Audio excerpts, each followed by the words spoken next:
Coming to you from Strings and Things Studio in Ventura, California, I'm Karin. I'm Kaity. I'm Ann. And this is the Strings Unraveled podcast.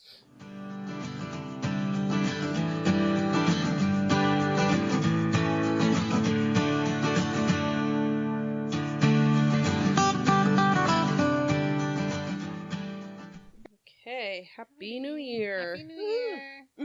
Happy 2024. Yeah, can you believe it? I think it's like Star Trek movies. The odd ones kind of suck. The even ones are great. I Maybe. hope. Maybe. I hope. That's I hope that's so. good energy to bring into a new year. I appreciate that. How's everybody doing? Pretty good. Yeah. Pretty good. We hope you all listening out there had a nice holiday season and are enjoying your new year. Before we jump into what we are working on, if you're listening to this in January of 2024, we have new classes out right now on our website, so go check those out if you want to learn how to make something cool. Yeah, what else? Stash Swap is coming up, so all the info for that is also on our website, so drop off some stash, and then, or don't, you can take, if you come on the 28th, I think, I'll double check that when I'm not talking, but yeah, you could come and pick up some stuff, or, it's sort of, you could drop off, you could pick up, you could do both, it's all free, so, come join us for that, and I think that's all of the announcements that I can think of, so, who wants to start? What are you working on, Karin? I knew you were going to say me. I am casting on for the knit. I'm going to do 2 temperature blankets just because, at least I'm going to start 2 temperature blankets. I'll finish one. Best of intentions. Well, Sure. it's pattern I kind of made up myself because I know from years of failed, I think I got through the first 3 to maybe 4 months of previous temperature blankets, and just not epic fail, just it fell away, and I wasn't motivated to. And I didn't even start in January. I'm like, I'm gonna go. It can go August to July. It can start anytime. I like starting these kinds of things that are traditionally like January fresh start things, like whenever you want in the year. Yeah, I want it to be arbitrary. It's a year worth. Arbitrary. So I am caught up to January 4th. I'm caught up with the crochet because it's 1 row a day. Nice. And it's only a little more than a yard long. So we're not talking a lot. And my favorite, just easy go-to stitch is the V-stitch in crochet. So I have a crochet version, and I have the knit version that I'm casting on for. The knit version will feature the high and the low of the day, while the crochet, because it is a bigger stitch, would be ginormous if I did high and low. So it's just the high of the day. So the two are going to look a little different. Yeah, I like the way the V-stitch worked up in your swatch because it looks chevron-y. Mm-hmm. It does. Really it's like pretty. an easy squiggle. It's like a squiggly thing.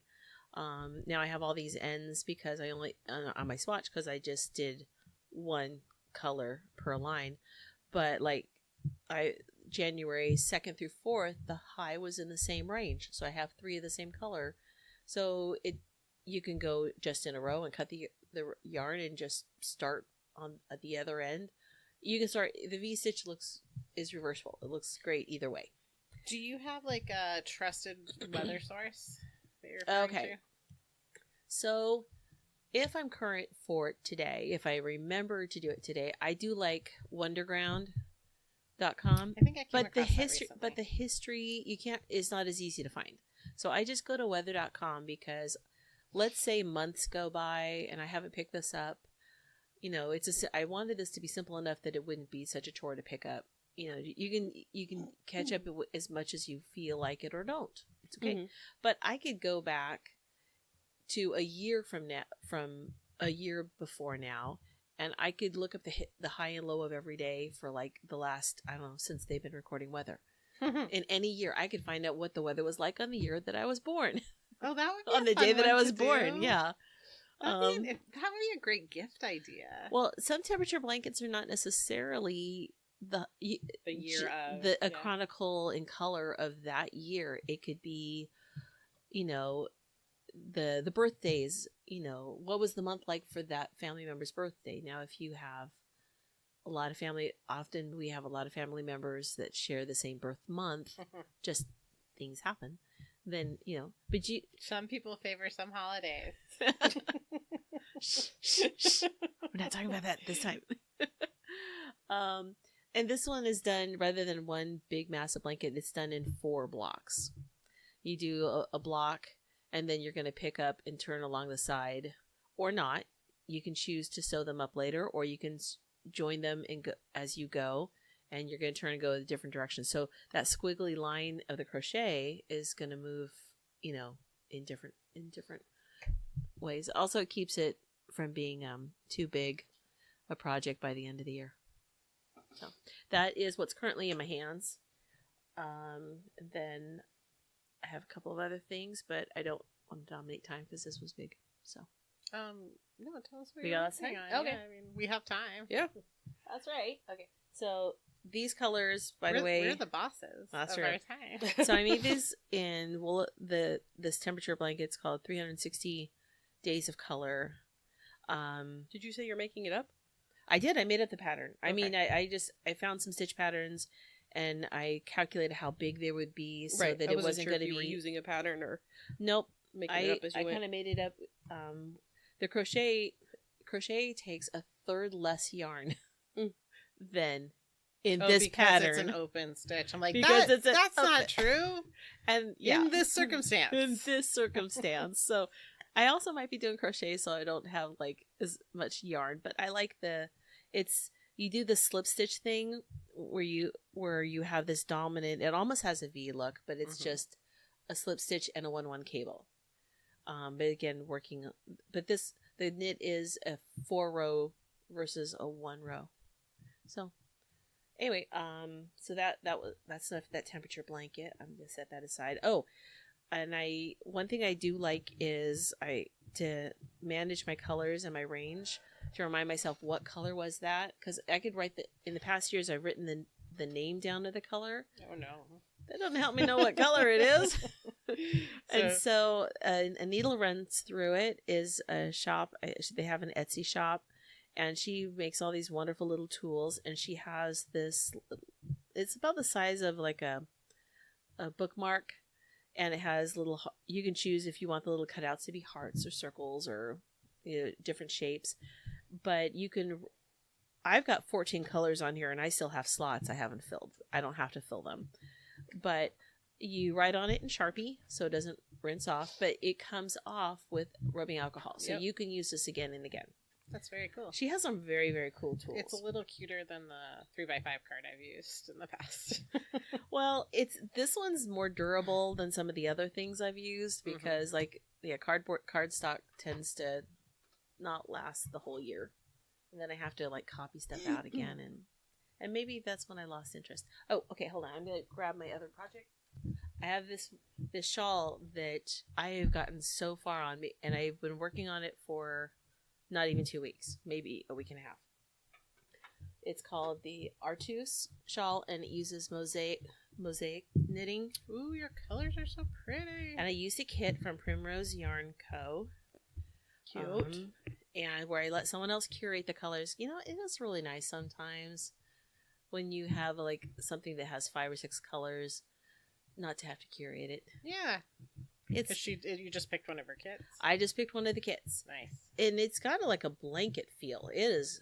Oh, that's cozy. It's so cozy. It's like a DK weight has the feel of stranded, but you're working one color at a time and slipping the stitches that are not the color that you're working. And I have a little project thing for tool for that from Needle Runs Through It to help keep track of my 5 colors. There is one other color that I haven't used yet, and I'm not quite sure how it'll fit because everything else is like blue, kind of cabiny, and orange and peach, and then I have this pastel blue and pink. The gray is gonna look gorgeous with it. Oh, and it has a charcoal gray, yeah. Yeah. That's gonna be interesting. It's gonna be interesting. There is one. This is like tessellating diamond shapes with like open spaces behind in the center of the diamond. I mean, not it's just color wise. Artus shawl, Artus, and there'll be pictures. But I love that. But look how much I got done. That's awesome. Yeah, that looks Now, fun. granted, the beginning of any kind of a garter's tab thing goes very quickly. It's like I got 10 rows done right away, 5 minutes. It has before you get into the mosaic part, it has this really cool panel sections of waffle stitch, which is a really fun texture with a little bit of 1/1 stranding. That looks good. With the stripes, but so that I'm making, and then I think during the book club I might have talked about I Smell Snow.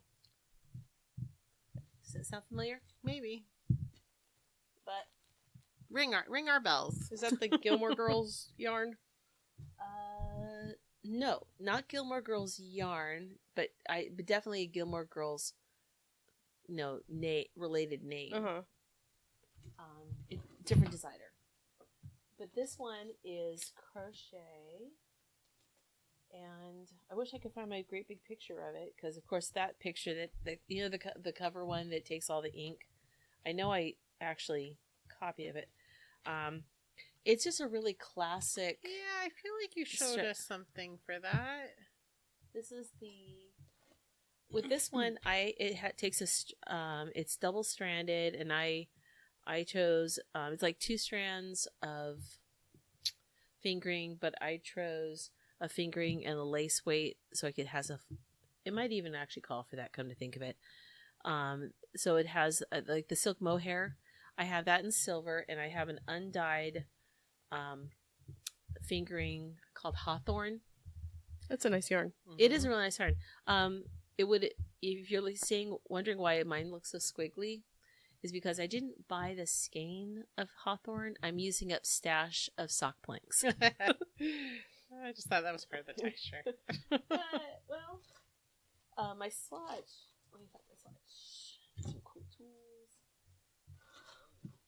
I had it right here in my bag. Oh. Well, oh yeah. I already pulled it out. So I've got the beginning part where I didn't understand what I was doing, and then you can see the part where then I did understand, because there's a very different texture, and that's why we swatch. Yeah. So it's not just for getting your stitch size.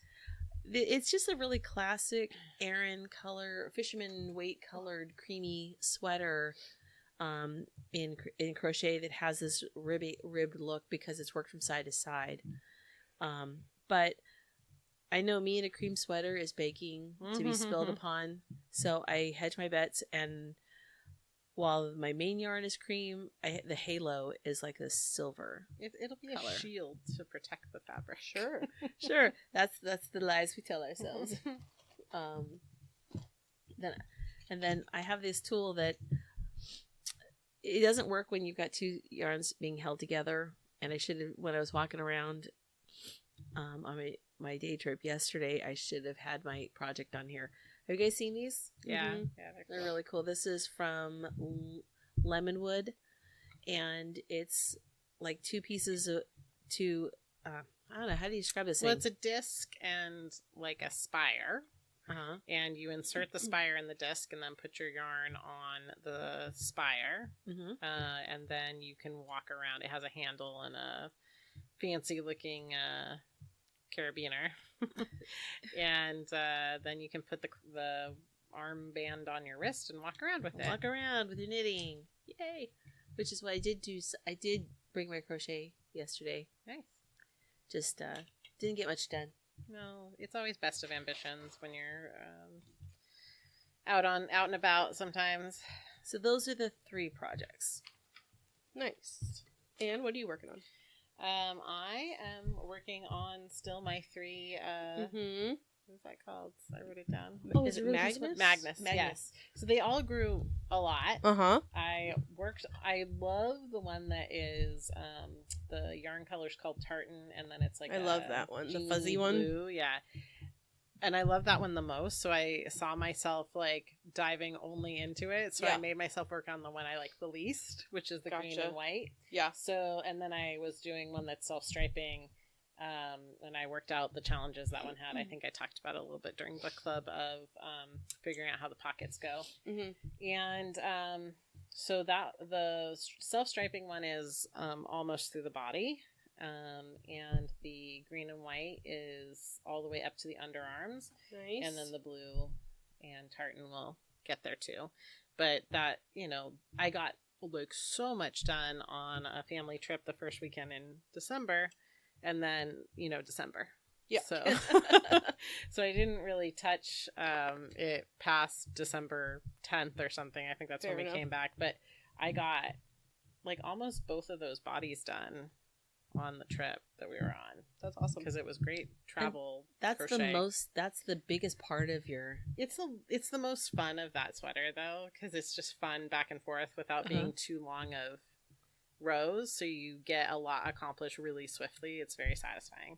And then the rest is sleeves and the fronts and the back, which is still very fun but a little more fiddly. Yeah, it's not as fun to do all those other little bits and pieces. Yeah, it's very like you just feel like you're getting stuff done when you do this project, because it goes really fast once you get it rolling. So those are going pretty good. I am working on... Yeah, those are pretty yarn. No, not talking about that yet. Oh, okay. I'm working on a ornament of an owl. Cute. Oh, I like cross-stitched owl. It is from... I like the back. I like the Aida cloth. Just some good old black. Just cross-stitched 2023 holiday special issue. They do like a collection of just ornaments every year. And I bought it several years and never made anything out of it. So this is very excited that I'm working through something. I thought I would maybe like whip up a little ornament for each of my kids to go with their handmade gift, but that didn't happen. So here's what it should look like. Oh, that's beautiful. The designer is Jesse Schofield. He's on Instagram as I Will Be Crafting. And I went to check out his Instagram because a lot of these people don't have any, like they say where they're of, but no reference to like, you know, website or social media. And his design from last year's was also one of my favorites, which are like two deers dancing in the rain. Oh, I love that. So he doesn't idea. post like a lot on Instagram, so that was very easy and quick to find. Yeah. But I'm like, oh, I apparently generally like your design aesthetic. That's cute. Quick question. Yes. So, I noticed that you have a square hoop. Yeah. And you've done square and you've done circles. I don't have a preference yet. I'm not sold on the square yet. I know you like the square. I have tried. I don't like the square. I haven't decided. Like, I don't dislike it. I think both have the snap frame. Yeah. Sometimes it just feels like it's too in my way. I get like it doesn't feel that way for me, but like the PVC on that one looks like it might be a little bigger than what I'm used to, but maybe it's the regular size. That might be. I don't know. It's the Michaels name brand loops and thread setup. I do like the springy round hoop a lot because I think it's easier to use than these because I have a little trouble peeling the outside bar of the snap frame off. I slide it, like pull it apart and slide it off. No, the part that snaps on, just slide it off. I to slide the corner. It off because to try that. Peeling it off is it was not gonna happen. If it's doing its job, it's not easy break to your peel nails. off. Right? Yeah. So I haven't decided yet. Okay. You thought you had me in your camp, huh? Not at all. Not at all. It was inquiring minds just wanted to know. I still really like that little purple deal with the plastic purple outside and the kind of pinch. Oh, those are great. Okay, I gotta say that's nicer than screwing. Yeah, a classic one is not happening for me. Yeah, I like the little squeezy metal frame one. Yeah. That's definitely that kind of round hoop is definitely an improvement. Yeah. One of these days, I'd like to lend you my seated hoop. It's a round one. Well, I have a frame that holds it. No, it takes your round hoop Yeah. and it holds on, Yeah, I clamps have onto. that. Oh, you have one of Yes. those where it hooks So on that your I leg. can two-hand so you can stitch. Yep. Yeah, I think we all own one of those. Yeah. Dude, Well, I wasn't yeah. sure because I saw, Timu selling them. Oh. And I thought about adding it to your Christmas. no, I do have one. But I was like, but I can't remember. And Anne, do you really need a second one? Because it might be nice to have one here and one at home. Because keeping it in my car was not good for it. Yeah. So. And it's like actually kind of a cumbersome item. Yes. It is. But it's great when you're, It's not hands free, but it means you can use both hands. Yeah, it does. It two-handed frees works a up lot. a hand. Yeah. Well, so then you can two-hand stitch, one on the bottom, one on the top. Curious. So I find, because my right hand is more dexterous, and the catching it, like coming back up, Yeah, I hold it. Like I hold my dominant hand underneath. yeah. I go back and forth. I do one way and then I do another, but then I've been giving the easier. I'd have to be doing it, I guess. I've been trying to give the easier job to my dominant hand, and the harder job to my non. I was trying to challenge my non-dominant hand because it's like I think I'll probably be faster if I can up the speed of the other Right. less dexterous hand. I don't know. I think for me, what determines what hand is also, am I doing this on the couch where I have a free space to my left versus the arm of the couch on my right, naturally keeping my right arm higher, giving it more. So sometimes so where I'm at determines. It, yeah. Those weird little nuance things that you start obsessing over when you're doing a craft. So working on and craft stitch. Neither way is wrong. No. Just curious if you guys had put any weird thought into that either. No, I was cross stitching last month. Yeah. And I was using my little sit frame thing. And I did put a lot of thought. I was doing the same thing, like switching which hand I put on top and which underneath. And I don't remember. I think I used my dominant hand on top because I wanted to, underneath because I wanted to be faster. I think that's the... I wasn't trying to challenge myself. Well... The harder job is to find the hole underneath. Yeah, so I was using my dominant hand for that, I think. Even though it was so easy to use my dominant hand to do the easy job. Yes. I think that's what it was. Yeah. And it strengthens your corpus callosum. Oh, great. I don't know what that means, but that sounds good. Well, that women have more dynamic conference between the two lobes of the brain because you have a more developed corpus callosum by gender. But anytime you cross over skills with your right and left hands, you are building your corpus callosum. Oh, good to know.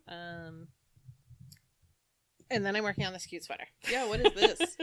So this is a impulse buy from Fabric Town of Arroyo in a color called Sea Slug. That's Arroyo? Yeah. Holy guacamole. It's And like they have another cool one that I saw on my travels called Seahorse, which would probably have been more appealing had I seen it, but I'm glad I bought this more challenging one so I can buy Seahorse also. So Sea Slug is the like undyed background with all the hot pink. So lots of hot pink speckled is the dominant speckle. And then there's spots of probably Matisse blue and like a chocolate brown. I don't know what they call their saturated brown. They have a gold, like a goldenrod gold. It's a neon. Yeah, like a they have like a fluorescent Yeah, orange. that's when the neon touches it. Yeah. That is so So cute. it's real pretty. And I just bought it. I bought the foreskeins that were there with no intention, and then I bought this navy, which is Paris Nights. Nice. And took it home and then picked my pattern. This is Missoni accepted by, is it Escape Tricot? Oh yeah. Escape Tricot? My brain always says escape. Yes. But or like escapade. Yes. But I don't know what it is. I'm sure it's escape. What is it called? Missoni what? It's Espace. ESPACE. Espace. It's Espace. it's not escape at all. So it's Space Tricot Laneterie Moderne. La Knitterie Moderne. By Melissa Clulo. The pattern is called Missoni Accomplished. And so it's my sea slug is the background, and then you get 3 little squiggles, 2 on the body, and Ooh, I love it. And then 1 more on the sleeve. That's so cute. We were up in Santa Rosa area, which is famous for Charles Schultz being from there, right? Mm. And so I am very tempted, even though we've only been there twice in 15 years. I was gonna say that's You very gotta make penis. a yellow It's a one. Charlie Yeah. Brown. With just the one squiggle. squiggle along there. That'd be cute. He only has 1 squiggle, He has one zigzag. 1 chevron. Yeah. Oh, I'm pretty sure. Yeah, at the bottom, he's got Yeah. 1 black little zigzag. I wasn't. My nephew, when he was like a little ball baby, was Charlie Brown, and I was Oh. Lucy? Marcy. Marcy. James Oh, was- Marcy. No, I was Lucy. James was Marcy. That's what it was. Oh, that's so cute. I love the peanuts. I wanted to. Yeah, it's just 1. I wanted to go to the museum again, but Kevin's like, I think once in a lifetime is great. Oh, come on. It's a great museum. If you're ever up there and you like peanuts and you're Mhm. interested in Charles Schultz as an artist. My favorite memory from it has nothing to do with the peanuts, but Dante was so cute. There's James and I was- He's got his one little squiggle. Okay, a trivia about Charlie Brown. What was his dad for a living? What did his dad do for a living? Yeah. I have no idea. You would never guess, and it's ironic. He was a barber. Wah, wah. That's funny. Yeah. Not a very good one. So, or he just kept. Charlie Brown was not really a bald little boy. He Yeah, just he kept was it practicing real on tight. him, Yeah. Number 0. Oh, just dropping everything. I just kind of thought he was one. I knew someone With alopecia. in junior high. Mhm. He had no hair, no eyebrows, even. Wasn't Doug Funny also bald? Yeah, I think so. Yeah. Yeah. Maybe it's an I ode. love that show. So Dante was just under 2 years old. Maybe he had just turned 2. He they stamped your hand as you go into the museum, like many places, right? And we're walking around the museum. He's small enough that I'm carrying him, and he is licking the stamp off of my hand. And I'm like, okay, well, Cool. let's wipe that off, dry that off. And I go back to the attendant and I said, hey, my toddler here has licked the stamp off my hand. I mean, you don't have to restamp me. Just, can you remember I was here? Yeah. And he's like, I'll restamp you. And as fast as the man could take the stamp away from my hand, Dante licked the wet stamp What the heck? right off my hand. Was it like the scented, like the grape It was scented? nothing special. It was just straight up Just black weird toddler rubber energy. That's so funny. Kids are so weird. Yeah. So that's my strongest memory of the museum. But I do recall it was fun and interesting to learn more about Charles Schultz's life. So those are the things I am working on. Nice. Yeah. I have 2 things. I am test knitting a pattern. I meant to reach out to the designer and ask her if I could talk about it because it has a name. I don't remember. I forgot to, but I will try before I post and ask if I could post a picture of it. But it's a jacket Ooh. kind of sweater. I'll show you too the picture of it because this looks like a blob. But I love the color though. Yeah. yes, me too. That is our favorite yarn. I got worried for a second because I bought our favorite yarn up in on our earlier trip in December to the place that always sounds pretty but isn't, Visalia. Yeah.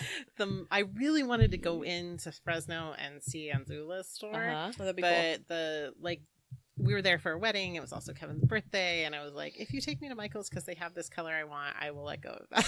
Yeah. There's a purple I've been wanting, and our store says there's 5, and there's been 3. Ooh, they're liars. And I need 4. So that store said it had 4, but it actually had 5. Hey, there you go. So I buy our favorite yarn.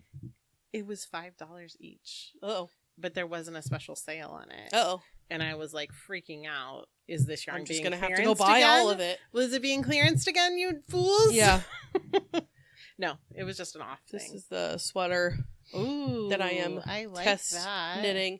It sort of has like jean jacket Yeah. kind of vibes. Yeah. It's got like a I little like the texture and it's got like a little pointed collar. Mhm. Texture in the right places to keep Yeah, it big interesting. deep pockets. Mhm. And I haven't knitted a cardigan in a while, but this is a sort of an interesting construction. You sort of start, you know how sometimes you start at like the armpit and come Mhm. up the back and then Mhm. over the top. Yeah. This one starts like halfway between your armpit and your shoulder, and you do like the texture pattern up over your shoulder, so it sort of sits like a saddle. Oh. And then you go down the front, and then you pick up from the cast on, and you go down the back till they meet in the underarms. That is interesting. Except It's I like will- a tab start for a sweater. kind of, yeah. Let me see if I can turn it so it looks kind of like something. Yeah. So that's the back where you cast on, and you start at the texture. I It like has I like the figure shorter shaping, shaping. too? Yeah, it's got some like shorter And the- shaping. It's the got a drop shoulder.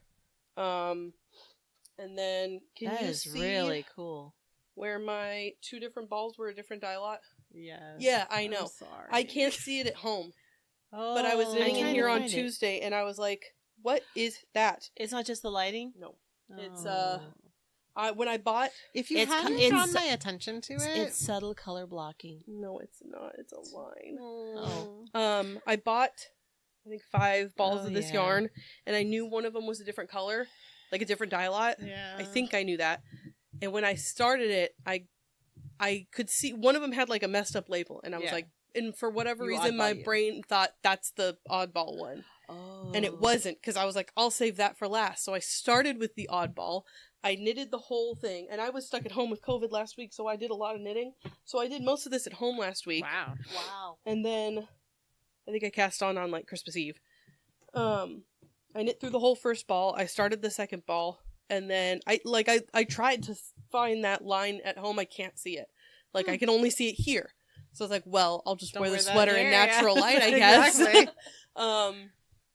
But yeah, so I was real mad about if you it. hadn't drawn my attention to it. It might be noticeable when I'm wearing it, or it might not be. It's like 50-50. Yeah. But it's like right across my chest. Yeah. And it's not like if it landed like up near the shoulder or like underneath my bust, I would be or less. somehow in the texture. Where Yeah, it could make no, sense. it's like right in the stockinette, right in the middle of the front of the body, And you and discovered I'm that today or Tuesday. Tuesday. Yeah. So I'm mad about it, but I have to finish it. And I really do like the sweater. I like Yeah, the it's yarn. cool. I like the pattern. I really am a big fan of this designer. I have tested it for her a couple times.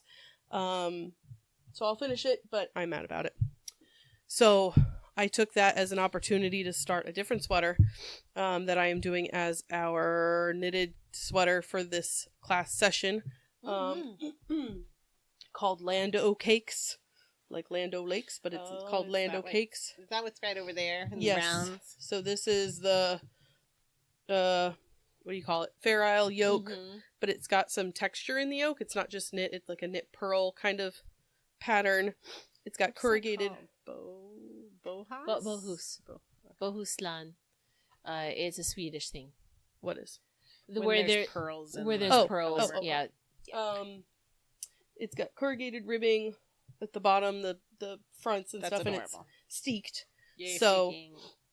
I don't know how to steek, but I know somebody who does, and Anne is going I to can help you. teach the second half of, or not the second half, the last episode, I'll say, of that class for me, because I told the knitters that were interested in this that I would take that class with them, because I also don't know how to steek my sweater. So I am oh shoot, there's a skein of pink yarn on the table. Did I move it? I'll find it later. Anyway, Is that in there? That pink that No, I saw? no, that was something Oh, else. behind you? yes, this yarn is one of our knitters wants to use it for their sweater, but I was warning them that it had to be somewhat sticky to steek. Like, you don't want to Yeah. steek like a superwash merino. This is a superwash Oh, BFL. this is fine. That's kind of what I thought. Yeah. I said, I'll ask Anne. Don't go 'Cause- now. This is gorgeous. Yeah. Good. Okay. Yeah, no, that's fine. Okay, Sticky is approved. Is good. Yes. So I'm using, this yarn is Queensland collection. Is this the stuff you bought up at that store? No, No. this I bought at Super Buzzy. Okay. Tenderfoot is the name of this yarn. Ooh. It's a superwash. No, it's not. It's a wool nylon It's like an American wool. I can't remember what it is. So that's a super busy. Yeah. Nice. And it's like a chocolatey brown color. And then I have one of our wonderful customers gave us a wonderful gift of a ton of mini skeins of yarn. So I used that as my color palette. Nice. And I purchased more of each to do that with. But my other colors are like a pumpkin-y orange, a rusty kind of more reddish orange. This color is called turmeric, and then oyster is like a off cream kind of color. So those 4 with my brown is going to be this sweater that I cast on today, and I have quickly realized, like, why am I knitting a sweater on size 1 and 2 needles? But silly. I really like the sweater and I really want to make it. Well, you could use my trick where you slide through the gauge and you could go bigger gauge. Yeah, but if I'm teaching Smaller it, I should size. be on, I should be good. True enough. True enough. So it's only a 1 for the ribbings and then 2 for everything else. That's better, right? What is having the done a actual sweater on gauge? 2.5? Yeah. 28. 28, yeah. Yeah. That sounds right to me. Yep. Wait, so you had a different sweater in mind. What drew you to this sweater instead? I liked both of them. The reaction when I was sort of feeling it out with people who were interested in taking the class, they liked this one a little bit more, and I didn't have a strong preference, so I was like, okay, let's do that one. The other one was called Porty, I think. And I was thinking that would be a good option because she has a pullover or a steeked option. And I thought, oh, they could choose, but this one is the one I'm teaching is just a cardigan, so you have to steek it. But it's also bottom up. Just get into it, people. Yeah. It's not bad. Yeah. My favorite moment of teaching steeking in all these years is the first time I taught it just as a standalone, not attached to any sweater making. I did a naked steek with I had a bunch of Red Heart samples, which is not great for steeking, but it doesn't matter. It was just showing the actions. Neon green Red Heart, and I did a naked steek, which that is an unprepared steek. There's no, you just cut nothing, which you can, the stickier your yarn, the right, better. it's fine. You could do that and have no problems and do all your finishing and have done no prep. Anyway, all of the oxygen sucked out of me by the people attending the class. I'm like, it's okay, guys. Yeah. It's okay. I taught that shawl, I think it's called Bad Oyster. That's knitting around and you cut it to make fringe. About that when you're talking about it. And people, it was the same reaction. It was like, you knew this was coming all along. It's like, we planned for this. We knew we were going to cut it. But still, it was like, oh my God, what am I doing?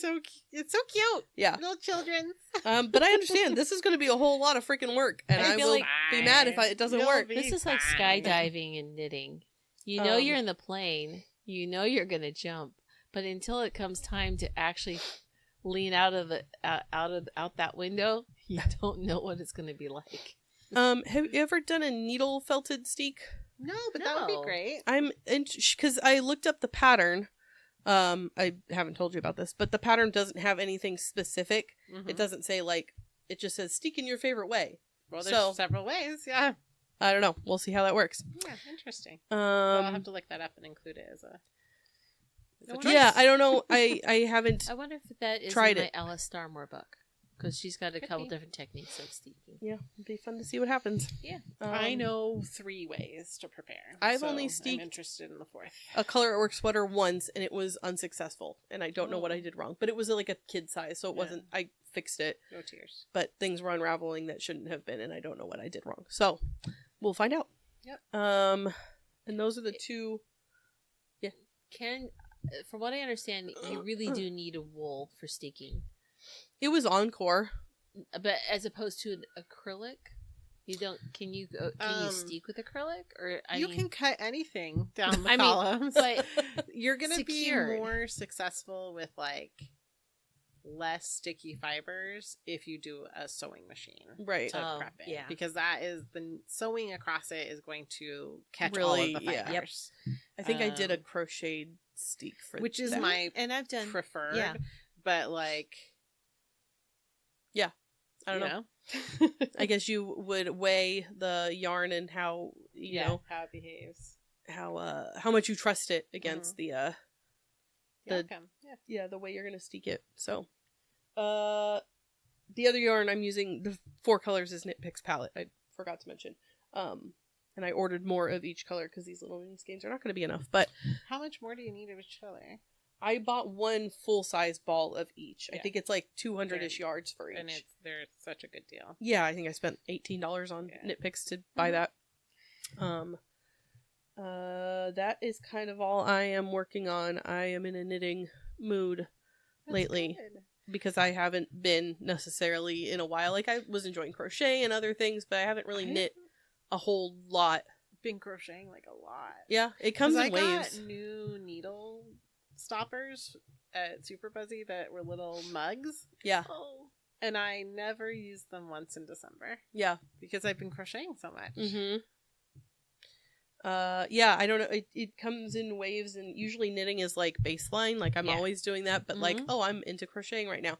And I just hadn't been inspired by a knitting project in a while until I started this test knit, and then I got mad at it because of the dye lot thing, but that was my own fault.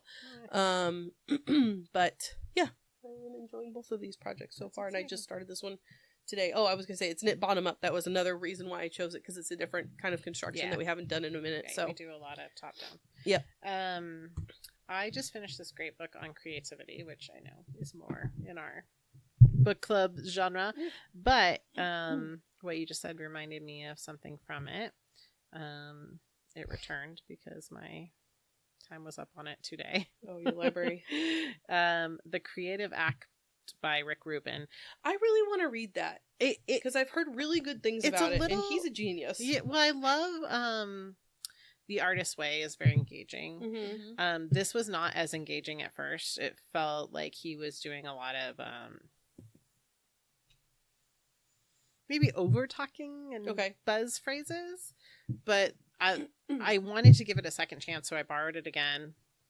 And maybe, sometimes you start an audiobook and you're just not jiving with it. Space or whatever. So I was having trouble engaging with it the first time, but this second read, he says a lot of really interesting things. Yeah. And one of the things he talks about is that it's strengthening to like when you need a break from your craft, whatever your main creative outlet is, that it makes you stronger to go and do something else. Follow a different lead for a little while. To like just really trust that what is drawing you away. I totally believe that, because then also at the same time, I mean, depends on what it is you're drawing to, but sometimes I'll find myself drawn to like something I've never tried before. Yep. I'm like, oh, I want to learn how to do this thing, and it's taking up my knitting time, but like, isn't that so good for your brain? Oh yeah. And I think it's good for us as teachers to remember how to learn something. How to learn, what it feels like to be new and uncertain. Definitely. Those are really important feelings to keep fresh. I would recommend it. I actually recommended it already I sent my sister-in-law a little text because I feel like it's a book that young creative people should listen to because he really like prioritizes creating for creativity's sake. Right. And my niece is in a performing arts high school, or I think it goes through like 6th through 12. And so I imagine, because she's a pretty serious student, that there's a lot of that. Yeah. Drive to make this profitable kind of aspects. Right. I mean, and not just for the sake of making a mix, but when it's your school environment, like, how are you going to make this pay off? Yeah. And just there were a lot of messages that, oh, I'm glad I'm hearing this now. I would have benefited so much more from it sooner. So thanks for writing that book, Rick Rubin. Nice. So I recommend it. Good to know. Yeah, it's been on my to-read list for a minute, but I haven't gotten to it yet. What have you finished, Karin? Okay, so I finished... I feel like I finished a few things, but I did bring one thing. So I think it was last month I was working on a doodle cow, and I had you guys pick some cards. Yep. I finished it. Let's yay. Ta-da! It turned out so cute. Cute. It feels so cozy. Yeah, I love that yarn. yarn. Is delicious. And I was afraid that they discontinued so the little it. Drib of one of Kaity's. Yeah, it helped. Yes, it was a perfect pop. I was so excited. Yeah, that's cute. This, what do you even call this? Ochre or something like that? It's not really an ochre. Gold. Yeah. It's like this greenish yellow, but anyway, it's a beautiful color. and it's just this little pop. And so that was interesting because that's a row that I was working with 3 colors. Mm-hmm. That's always a But it's challenge. all Fun. But it's just this little blip, and I just making sure that just had to make sure that I kept it loose. And I've been working on. I love that technique that you. No, it's a different technique. I haven't. That you were doing. You taught that class. Katie was doing with jacquard. Oh, where- I where didn't end up teaching it, but yes, Oh. the ladder back. ladder back. So I'd like to say it was ladder back. It wasn't. It was this one. your thing with the real long one that you catch on the next round. That came from I just Oh, that was really That's helpful. a good way to do it. the new stranded. I used to be one of those twisted every time, and then you get this really dense with no elasticity type of thing. So I'm a bigger believer in loose, big, long, loose loops that you catch on the next round. That comes from the new stranded color work by Mary Scott Huff. It's a interweave book. It makes me nervous as a technique because the traditionalist in me is like you don't know how it's gonna sit, because you're not worrying about it until the next round. But it has always worked. Yeah, I do know how it's gonna sit because I've done it in the past. Yeah. And blocking will, right now I'm doing that, and it's a light on a dark. And you still see a little peek of it, but there's almost no way to not Exactly. I still keep. You don't see it with the ladder I still back. keep. You don't see One- it with the ladder They're back. not attached. I still keep one up and one down, and keep those consistent. Yeah. So between that and letting myself have an extra, don't say never go longer than 5. Nope, I've gone 9. I tried 10. to encourage them to go 7 in the gauge you're in on Alpine Bloom, and they all Yeah. looked at me like I was a heretic. Yeah, I mean, it depends on the yarn, But, yeah. So that was the sample for the doodle cowl, and I forgot I did take so the project that I took to Disneyland was actually a brand new project that I cast on at Disneyland. Well, let's see. So I got through the cast on. I decided to, because in the doodle class, the make your own mystery doodle, you pick the project. It could be a cowl, it could be a hat, it could be a sock, but not if you're a first timer. Only if you, and I put that on the website. It's not a first time sock class. If you've done it, it's more of a let's add some color to your sock. This is my 100th sock. So, do you remember this bison yarn that from a decade ago? It was possum. No, this is not the possum. This is then I don't remember it. Yeah, that looks this like one of is the possum bijou. colors. Oh, yeah, you got the good stuff. Yeah. Bijou basin, a good stuff that I never did anything with because Right. I was kind of I afraid also because it doesn't behave. You can't put it in anything really fitted. I mean, they had sweaters, but they don't behave like regular patterns. They don't fit into a regular gauge because it blooms or puffs or it does something. Because they warn you, oh, this is beautiful. So this is 95% Angora. Oh, this is not the bison. It's just bison spun. Bijou spun. Well, whatever. It's gorgeous. It's Angora and viscose, 5%. Which is what the possum ended up being. Yes, they were Because liars. it was just nice Angora. Yeah. But that was supposed to be cashmere. No, it was supposed to be possum. possum. It was supposed to be possum, Yeah. and it wasn't. Oh, And we were something all else. speculating on That's right. how are they treating these possums? How Yeah. are they getting the fiber? Yeah. They're Oh, leaving the yeah. possums alone.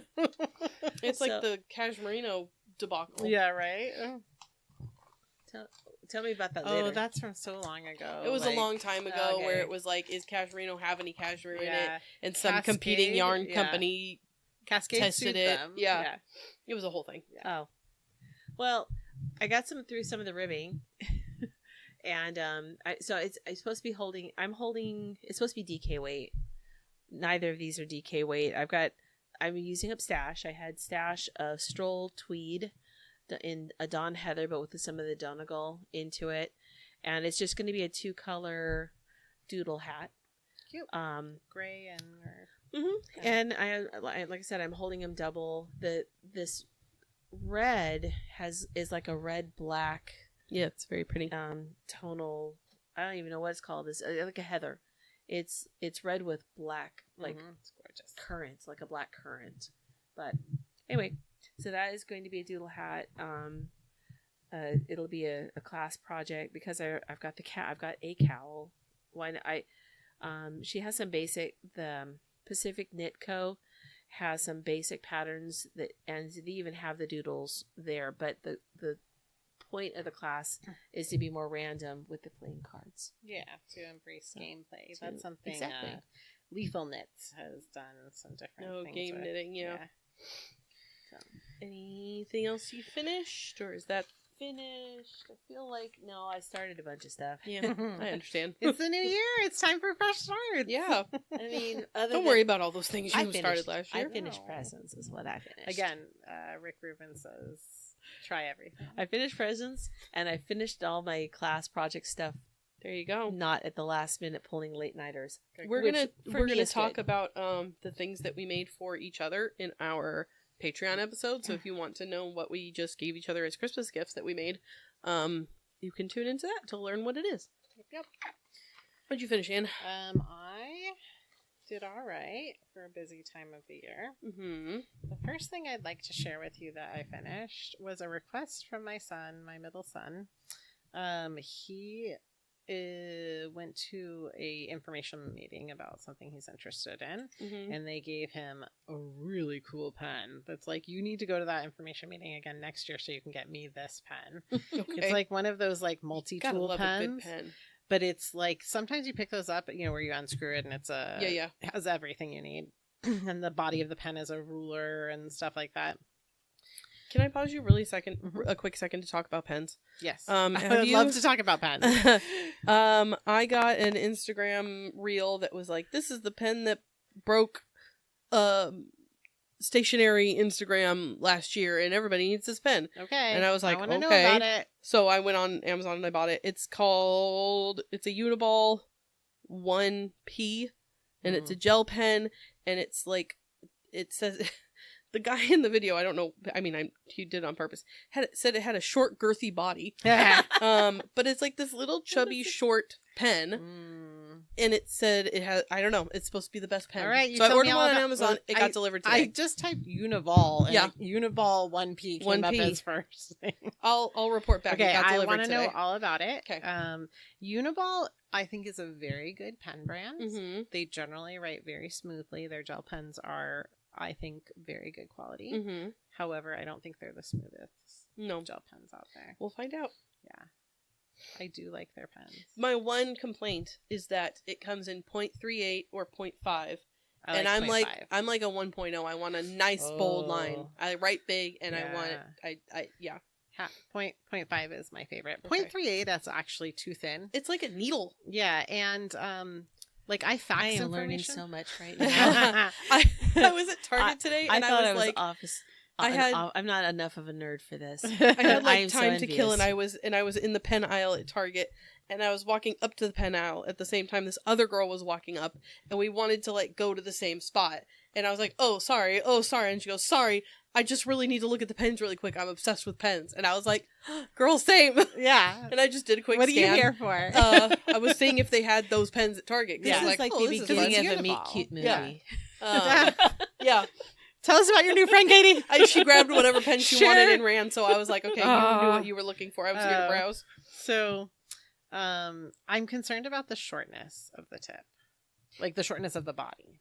Yeah, when the dude in the video was holding it, it's long enough that it looks- comes past your Yeah, hand, it looks normal, but not so long that it's longer than that. Yeah, You know what I mean? I think Yeah.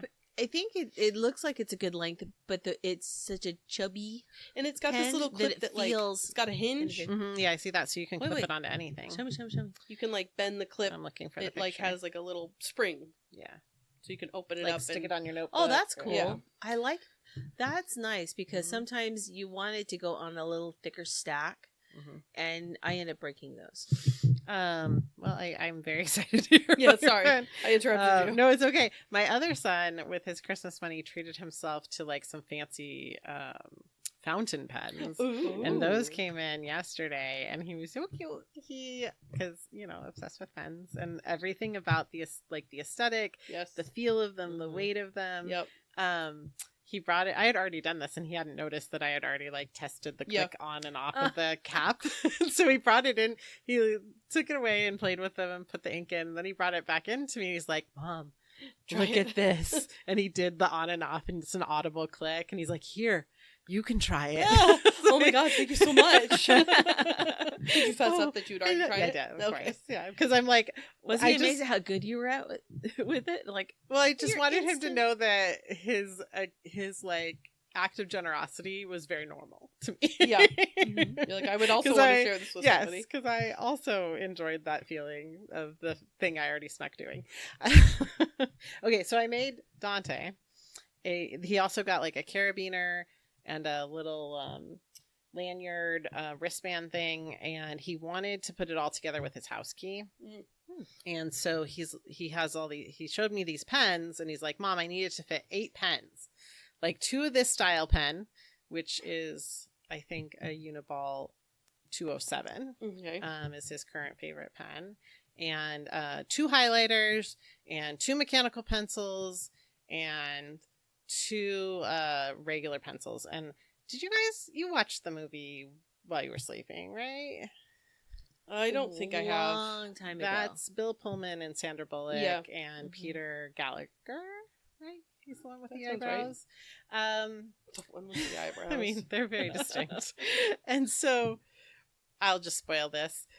The premise is that she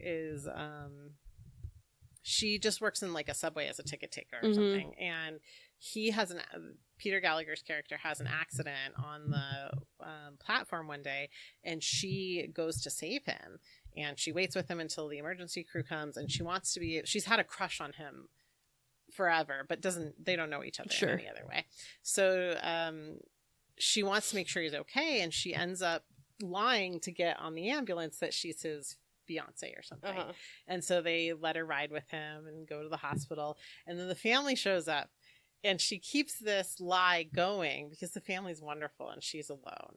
And at some point, the family's like questioning, like, how come we've never heard about her? How come we didn't hear about them getting engaged? Well, and the guy in the hospital is kind of in a coma, so he can't Yes, speak he's up. in a coma. So he can't speak up. Yeah.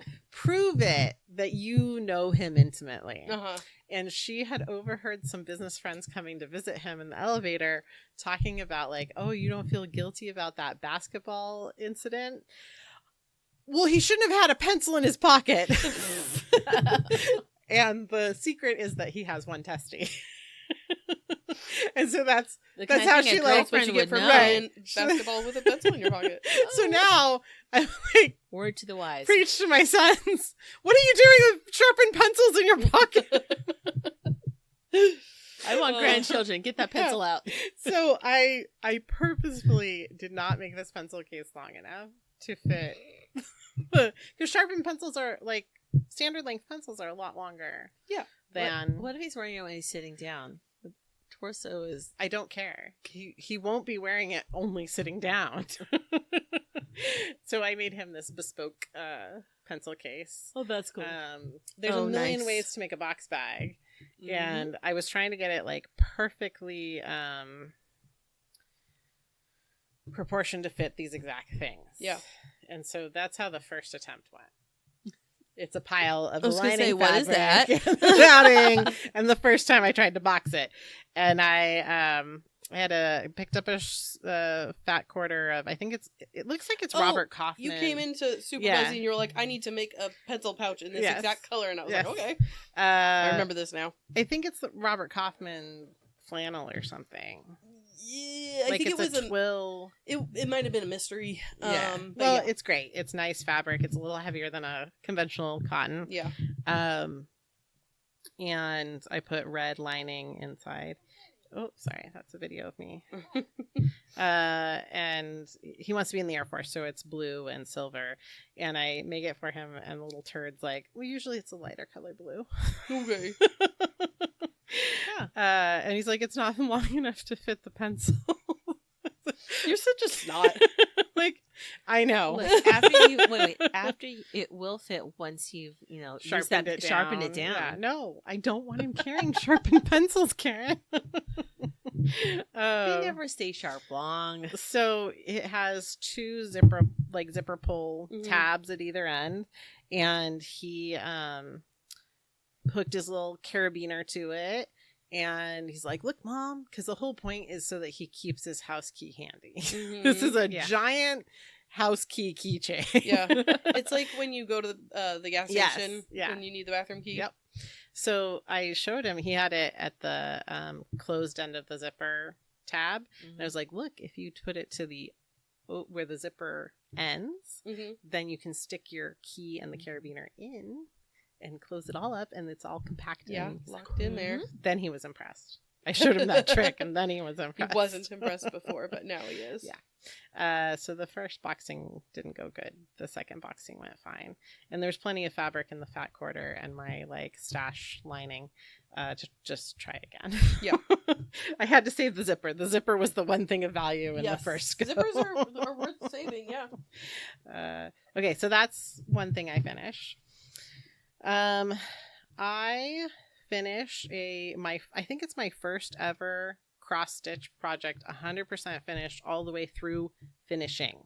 Ooh. So I made my mom a Mary and Jesus stained glass that came out of the same ornament magazine I was talking about.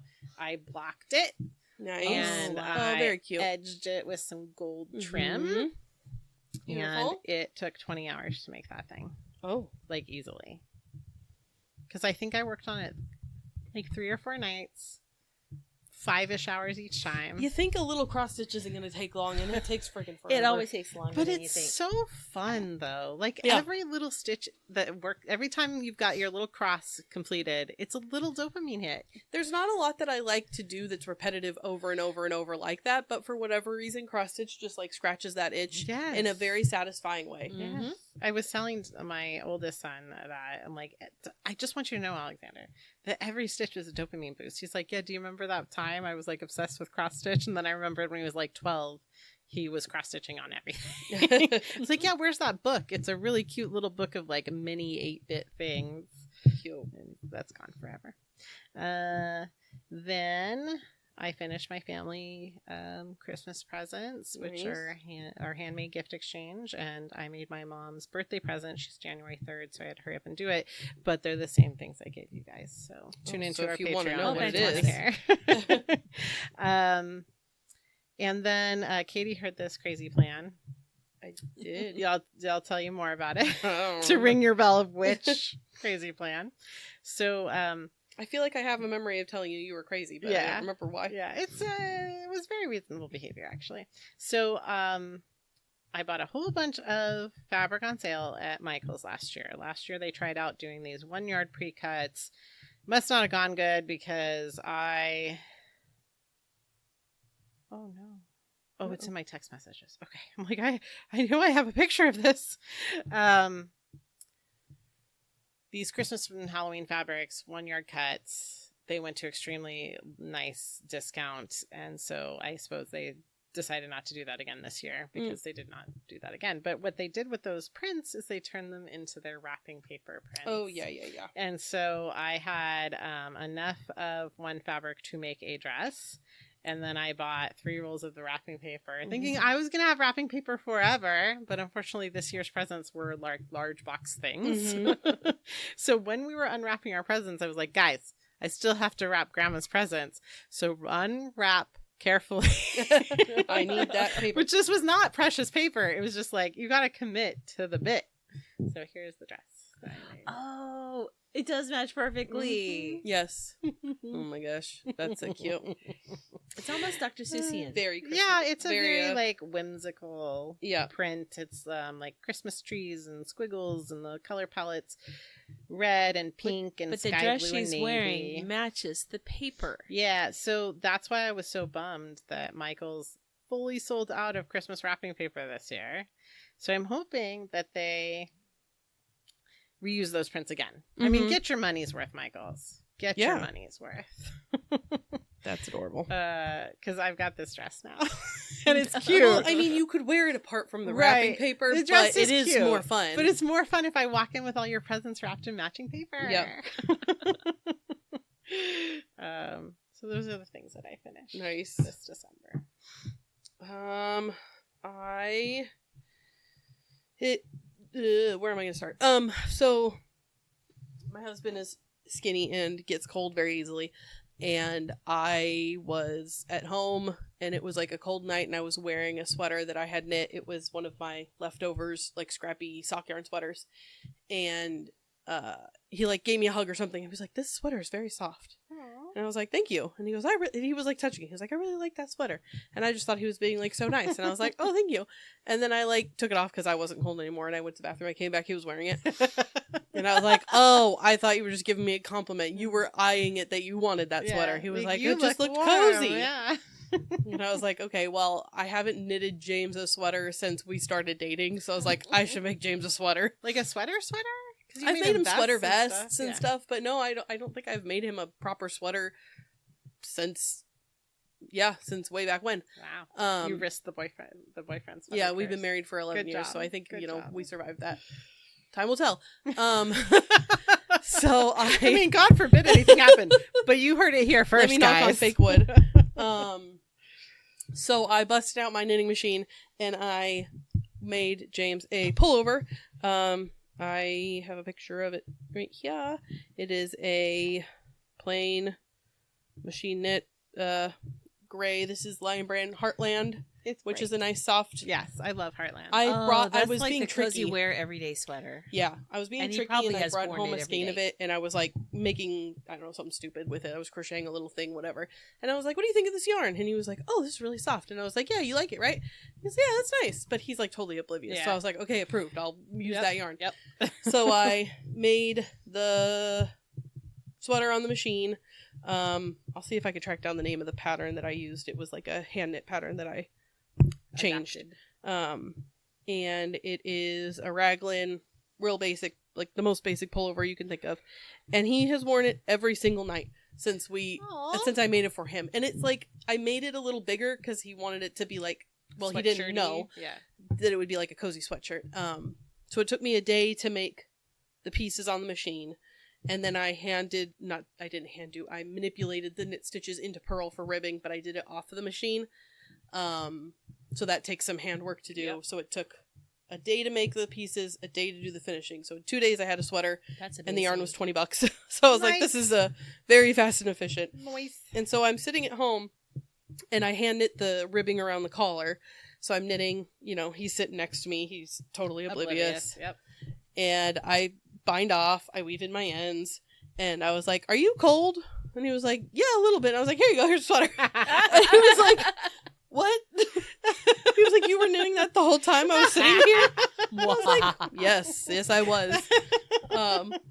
And it's like, he wears it with his pajamas. It's like it doesn't look... It's a sweatshirt. It also, the sleeves are too short because it's really hard to gauge on the machine. Yeah. How long to make things. Yeah. So it's a little dorky when he's wearing it because the sleeves are too short. But every stitch with love. Yeah. So I made a full sweater for James. But that was fun and quick and somewhat easy. Relatively successful because sometimes I just fight with the machine. Yeah. I didn't have to fight with it. I didn't get mad at it. Sometimes that's just awesome. everything falls off and you're like, Yeah. "Well, I'm gonna throw everything in the garbage now." I made 2. Strangely, never the machine though. No, because I might need it again. No, I know. I made 2 gifts for my friends here that I'll talk about on our Patreon episode. So if you want to know what I made. And then I mentioned earlier that I had COVID last week, and we take the week off between Christmas and New Year's here at the studio, but I still had to work at my second job at the fabric store that week.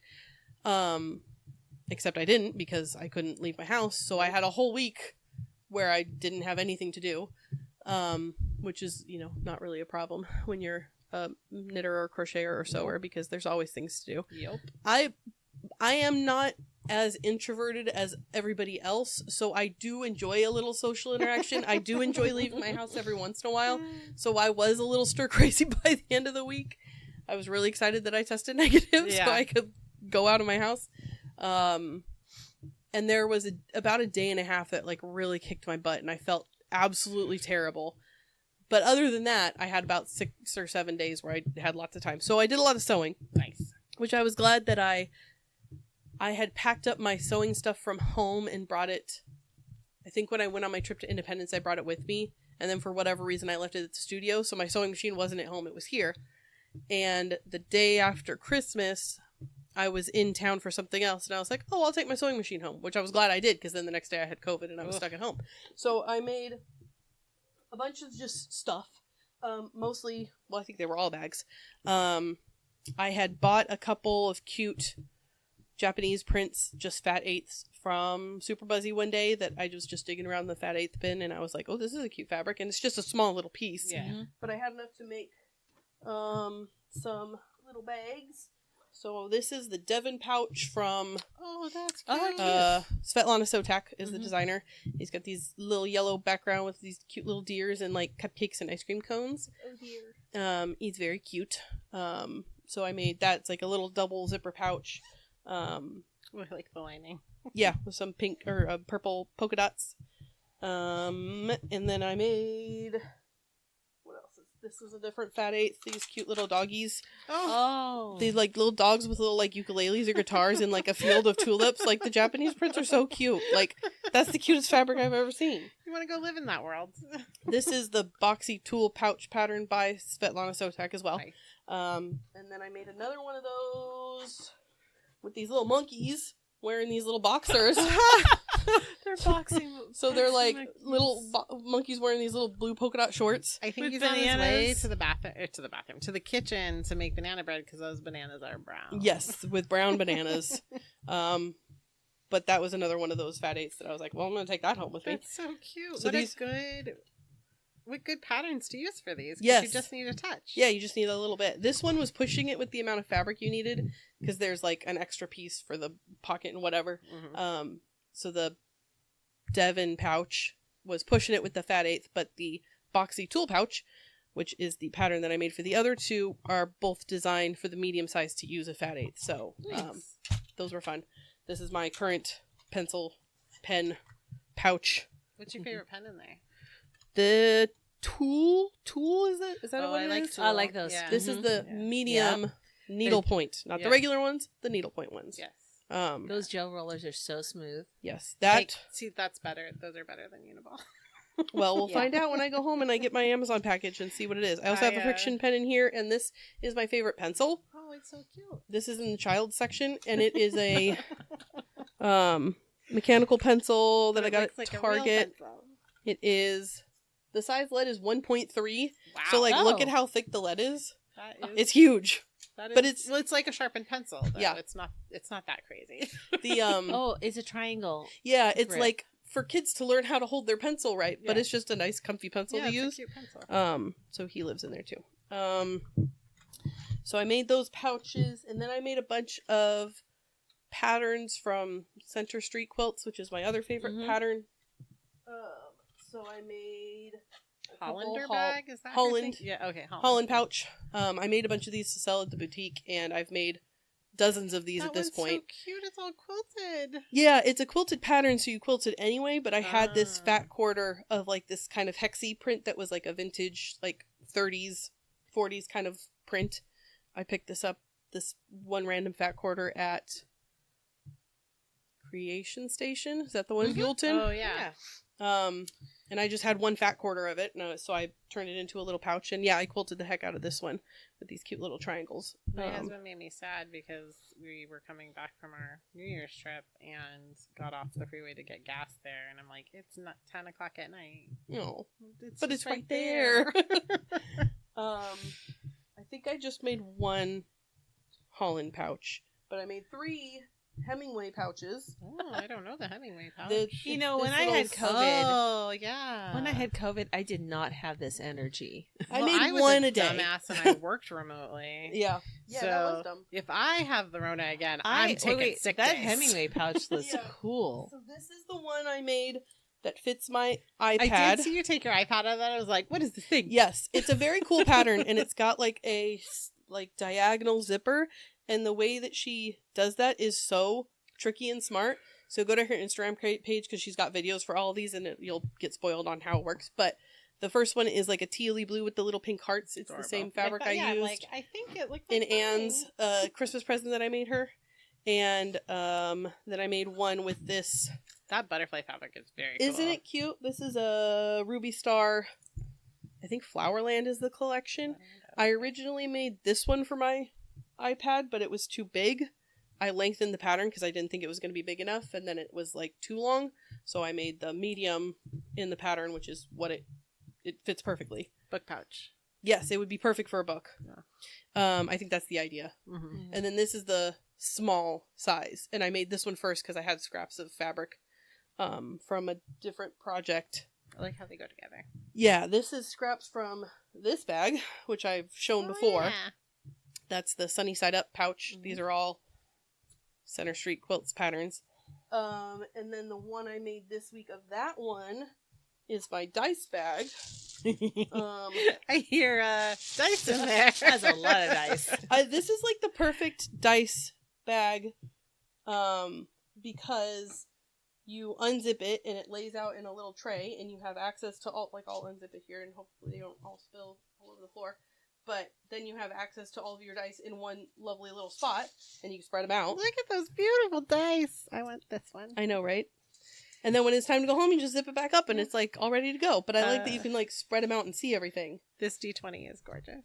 Thank you. I hate it because it never rolls well. So I keep it just for the looking vibes. Yeah. So it's like clear resin with iridescent something in there, maybe plastic, who knows? Yeah, like And Mylar or something.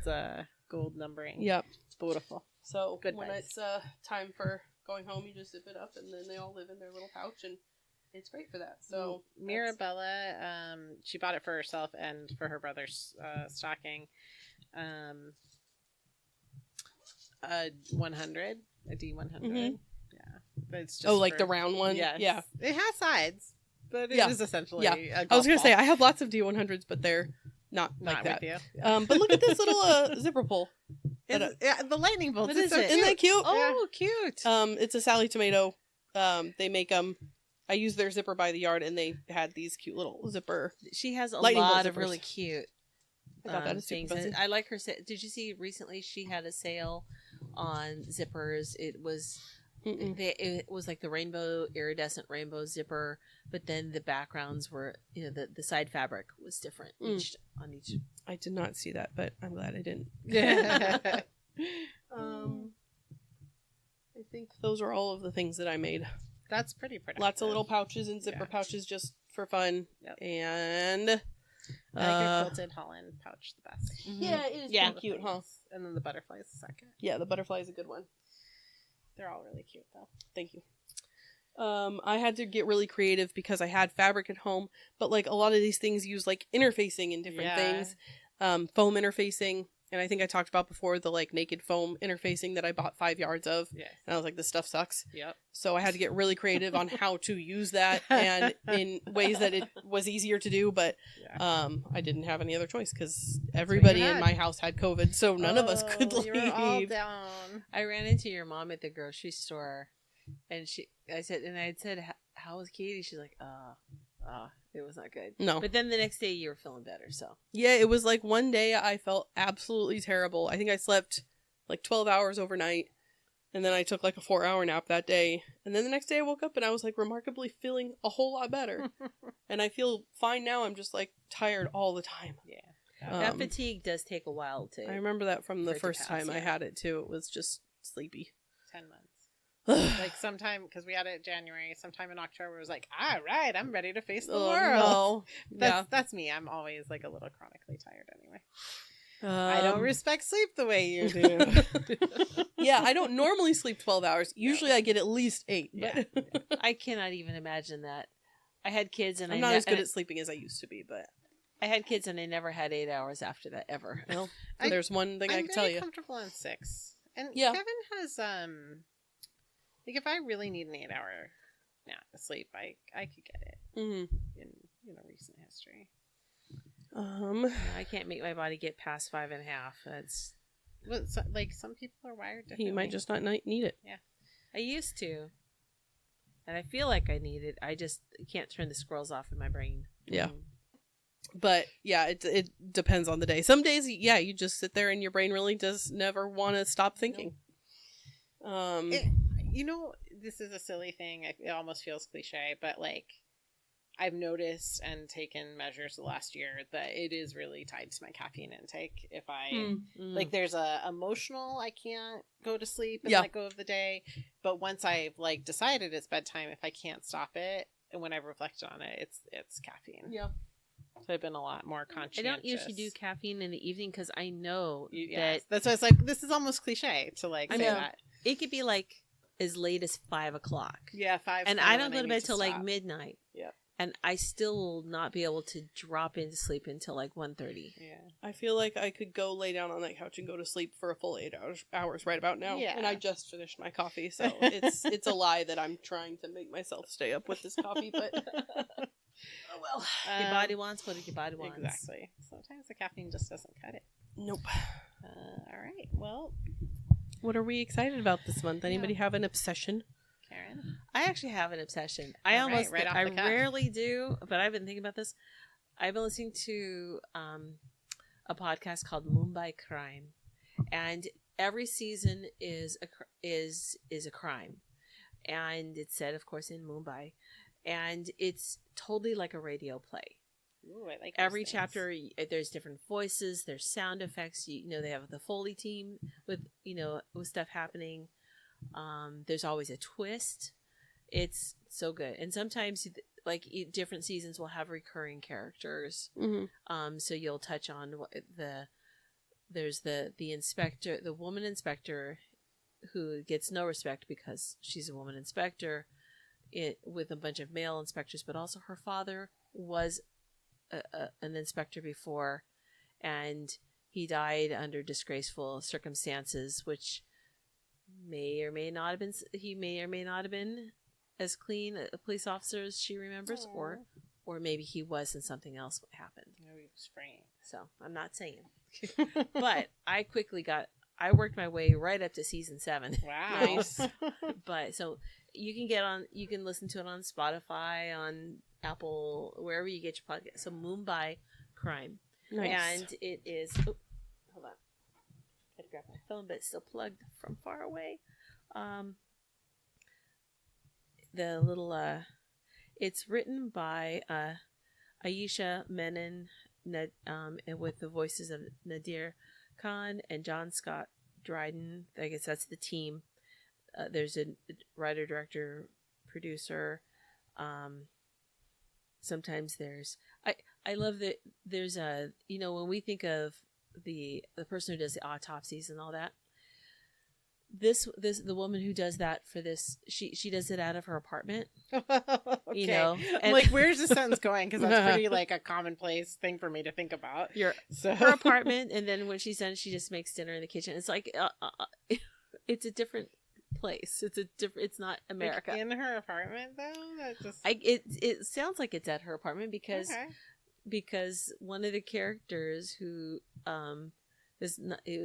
no longer a police officer. I mean, Mumbai is a metropolitan area. Like, it's weird that they wouldn't have. But there's a lot of smaller departments. They're not. Sure.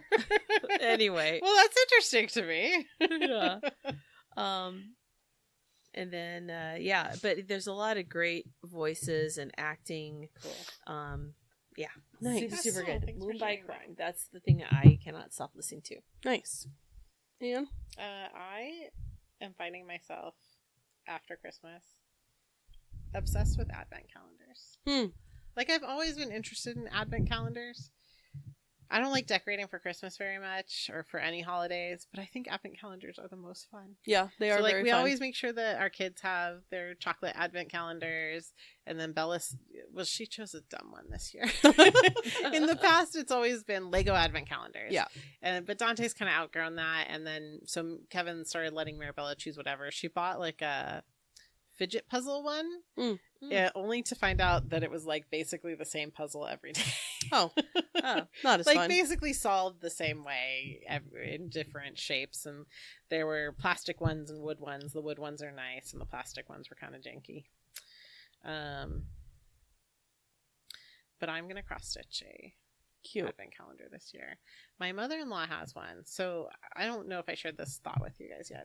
My mother-in-law has one. It is an old Busilla kit, and they're little tiny teddy bears.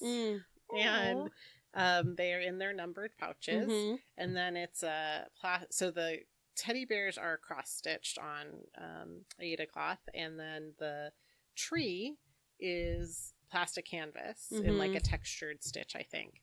And I think there's little buttons. Cute. It's either Velcro or buttons. And then each day you put a bear on the tree. And I love that thing. Yeah, that's very sweet. It's like not part of my childhood, but it is, you know, a Christmas decoration I've observed for many years now. And I got thinking, like, can you find that still? Yeah. You can. Ooh, nice. And I think I found it for its cheapest, like an unopened one for like $30. So I asked Kevin, I'm like, how would your mom find it weird if I like bought this kit and made one for our house? Yeah. And he didn't. He's like, no, I think she'd be flattered by your interest in it. Yeah. Like, would it? Because she likes, like, I've never asked her to make anything for us because it's not my nature to ask someone else to make for me.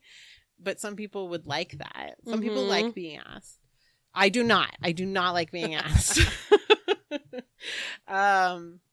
So I was like, what should I buy the kit and see if she wants to make it again?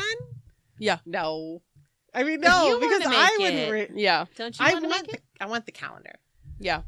You don't necessarily want to make the calendar. Yeah, I don't have to to make the calendar. I want the calendar. Yeah. So I don't know how she would feel. I mean, I should just talk to her straight up about it because we've known each other long enough. I could just have a frank conversation. Right?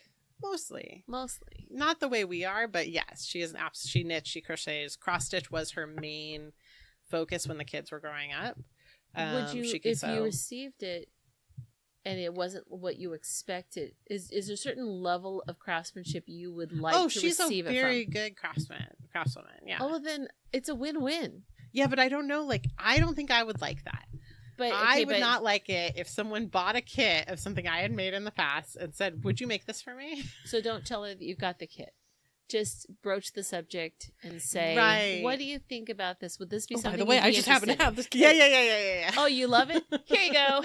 Because she mentioned that she wants to do more cross stitch. She might find it endearing that you really want it. I know. I don't know her, but I don't know. Because, that reminds me, my cousin... I know I wouldn't like that experience. So I'm totally finding my own point of view. You are busy making a lot of things. Yeah, but I think she might like being asked. Yeah, she might. Because some people like being asked. It's a matter of if you ask her without it in the hand. So there's no pressure to say yes. No expectation. Because I would be happy to make it if she'd be like, oh, I never want to make that again. Yeah. You're like, okay, cool, I'll do it. It's okay to ask as long as you how you ask gives her the option to say no. I like that. And there are certain people that, like, if they ask me, will you make me this thing? It's like, absolutely, I will. Yeah, Dante. Yeah. Little turn. Because you know. Bespoke little. Okay. Yeah. There are certain people that you're like, I will happily do that for you. Finally, you asked me for something you want. Yeah, exactly. There are the hella no people. Yes. But there's a smaller group that, oh, absolutely. Yeah. And the fact that they asked me just makes me love them a little bit more. Yeah, exactly. Oh, this is a good point. I think I'm trying to define our level of, like, kinship friendship. Like, yeah. Because I'm realizing, like, I would say hell yeah to Kevin or the kids. Yep. Depending on the annoyance level. Depends on the day. Yeah, exactly. But that they're in the inner circle. Yeah. She's in the so I next think I'm afraid. ring. I think if Terry asked me to make something, I would probably do it. Depends on the thing. Yeah.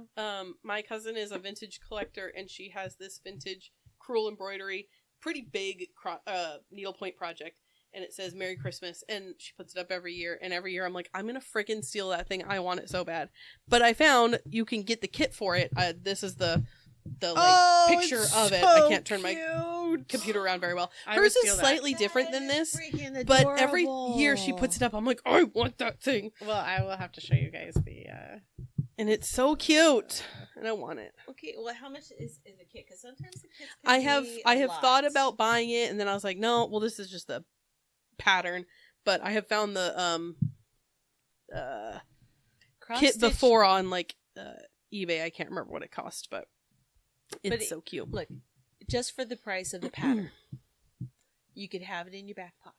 I know. You have access. I don't know how to do cross-stitch. crewel embroidery, but I could learn. Oh, it's crewel embroidery. It's not. Now, if it was cross stitch, I'd be all over. It's just another stitch. Yeah, It's not that I can't do it. It's a thing to learn. I don't know. no, did I wait too Crewel long? embroidery. If only you knew. Someone. I know. I was thinking also about advent calendars and how advent calendars are fun, right? Mm-hmm. I don't usually get like the chocolate one or whatever because I don't care that much. Right, But it's gross chocolate. one of my Depends D&D on the ones party you get. friends gave us dice advent calendars, so each day was a dice. That's and awesome. I was like a little kid every morning. I'm like, the first thing I want to do is open my advent calendar and how see what I Bella got. is. There's a rule that you have to be like fully dressed. With Oh your no, I shoes just stumble out in my on. pajamas. Well, you're the grown up. Yeah, but that's the rule at our house because Yeah. it's very distracting. But every day I'm like, what I get today? It's fun to open a thing. I remember being a Yes. kid. My mom has this like door hanging advent calendar that's Santa Claus, and he's got 24 pockets on his little belly. And if he, it was like every third day I'd get something. Cause it would go Scott, me, Amy, and sometimes it was like a chapstick, and sometimes it was like a pair of socks. And every once in a while there'd be a little piece of paper sticking out that said "See Dad," Yeah. and those were always really good days because it was like the most random thing you could ever think of, or like a $50 bill. Like you never knew it was, but it was always something exciting. And it just like brings back that memory of being a little kid and being like, oh my god, today's the day. Okay, I misspoke. It is not Busilla, it's Dimensions. Mm. Here it is. I would like to see. Oh, that's really sweet. fun. Aren't they cute? That's a lot of They're cross so stitch. Cute. Well, the tree is plastic canvas. That's true. That's not so hard. But it's 25 little bears. it's very cute. It's very 1990. It's copyrighted 1991. There you go. It's The so 90s, cute. I don't remember those. Yeah, I gotta buy it now. Oh, 898. Yeah, okay. I'll do that later. Because I feel like I found one cheaper than that one. Because $8.55 for shipping. Mm. Still, I mean, I think that's like those kits are not cheap. $40 for it. $45, $49 is not bad. Yeah. Okay, it's my thanks turn. for walking through that with me, guys. Yes. Yeah. I have a different cross stitch one in mind from a recent cross stitch magazine, but this one's the one I'm really focused It's very on. cute. I am excited about a new business Ooh. that is not yet open, but it says it's opening in January. Ooh. Have you heard about Smitten No. Bookstore? No. It is romance and women's literature and gifts, and it's like only women authors, I think. Ooh. And it's opening on Main Street next to like the refill shop. Oh, how exciting! And I follow them on Oh, Instagram. I It hope looks they- very cute. I hope they open Main Street so that I can drive right up to it. It would be nice. I'm just know very they're supposed excited. When did you hear that? I actually read something. It was in the Star about a month ago. A lot of people were protesting. Some, Yes. Oh, yeah. There's a lot. There's to a lot of If you don't- argument about if whether you live in Ventura and you do not know that they are going to take away all free parking downtown. Oh, I did not know that. Yeah, that's coming. Like even parking lots and everything? Yeah. They're going to turn it all into paid parking. Cool. Yeah. I did not know that. Which everybody's like, don't LA this. But I'm like, don't San Francisco it. We were Yeah. just in Oh, San yeah. Francisco and we felt like it was a great deal to park for $25. Oh, that's such a bummer. Yeah. Yeah, I'm just so you know. Cool. There's a very cool Instagram account called Ventura Forward. I don't love everything he posts, but he's a I've generally seen them, like, yeah. he's a generally very like positive, and he like always shows up to do something about Yeah. the things he wants to see change for. So if you're That's good to interested in know. that kind of information, he's usually pretty up to date on it. So Smitten Bookstore, but I'm going to piggyback Back off to what that. you said. Do you follow History of Ventura on Yes, Instagram? I love that website. So That good. website, that Instagram. It's fascinating It's to learn all of very the things good. that she's always talking Yeah, about. today she went to Manzanar. I saw that. And the tie-in to locally is that all of the heads of households had to report to a center on California Street. And I think it was it 11 or 13 refugees, quote unquote refugees from Ventura ended up at Manzanar or something like that. I did have it on silent. But no, you should follow History of Ventura too. Yeah, That's it's a pretty fantastic. fantastic She does Instagram account. very And they're interesting. always insights. on location too. Yes. She's like, I'm standing at the corner of this, and this is where like the first post office in Ventura was or whatever. Yeah. It is a Going good there. account to follow. Okay. Well, if you want to hear about what we made for each other for Christmas, you could become a patron and join us over on Patreon. And we make awesome stuff for each other, just so you know.